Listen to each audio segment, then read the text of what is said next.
At the time when Abel was king of Shinar, Uruk king of Elasar, Kedorlaomer king of Elamam, and Tidal king of Goyimim.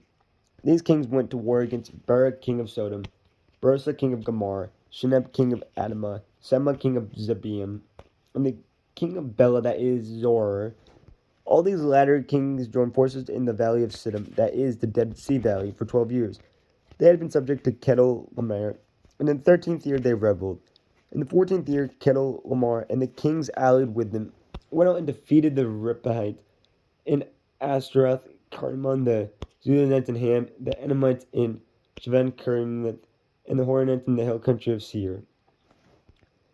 As far as El Paran near the desert, then they turned back and went to En Mishpat, that is Kadesh, and they conquered the whole territory of the Amalekites, as well as the Amorites, who were living in Hazazon Tamar.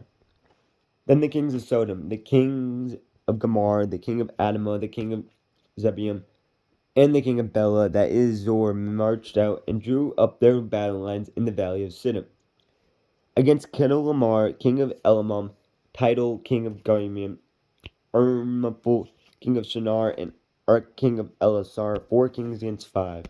Now the valley of Siddim was full of tar pits. When the kings of Sodom and Gomorrah fled, some of the men fell into them, and the rest fled to the hills.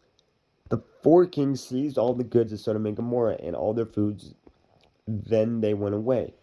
They also carried off Abraham's nephew Lot and his possessions, since he was living in Sodom.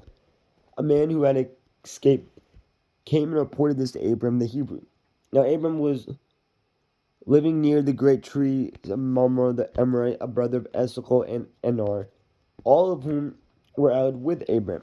When Abram heard that his relative had been taken captive, he called out the 318 trained men born in his household and went in pursuit as far as Dan.